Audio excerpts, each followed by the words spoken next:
പൂനെയിൽ മിനി ബസ്സിലുണ്ടായ തീപിടുത്തത്തിൽ 4 പേർ വെന്തു മരിച്ച സംഭവം കൊലപാതകമെന്ന് പോലീസ്.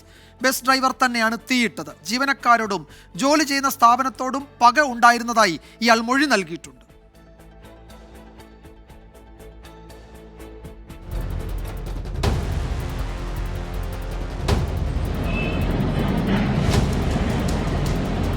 രണ്ട് ദിവസം മുൻപ് പൂനെയിലെ ഹിഞ്ചേവാഡിയിൽ നടന്ന ദാരുണ സംഭവത്തിന്റെ ദൃശ്യങ്ങളാണിത്.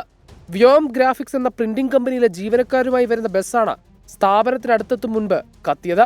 ബസ്സിലുണ്ടായിരുന്ന 12 പേരിൽ 4 പേർ മരിച്ചു, 6 പേർക്ക് പൊള്ളലേറ്റു. ഷോർട്ട് സർക്യൂട്ട് കാരണമുണ്ടായ തീപിടുത്തമെന്നാണ് ആദ്യം കരുതിയത്. എന്നാൽ വാഹനത്തിൽ രാസവസ്തുക്കളുടെ സാന്നിധ്യം കണ്ടതോടെയാണ് അട്ടിമറി സാധ്യതയിലേക്ക് അന്വേഷണം നീണ്ടത്.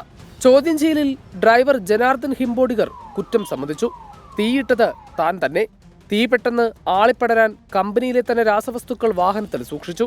2006 മുതൽ ഇതേ സ്ഥാപനത്തിൽ ജോലി ചെയ്യുന്നയാളാണ് ജനാർദ്ദൻ. തനിക്ക് മറ്റ് ജീവനക്കാരുമായി താരതമ്യം ചെയ്യുമ്പോൾ ശമ്പളം കുറവാണെന്നും സ്ഥാപനത്തിൽ നിന്ന് മോശം അനുഭവം നേരിട്ടെന്നുമാണ് ഇയാൾ പകയ്ക്ക് കാരണമായി പറയുന്നത്. തീപിടുത്തത്തിൽ പൊള്ളലേറ്റതിനാൽ ഇയാൾ ചികിത്സയിലാണ്. 24 മുംബൈ.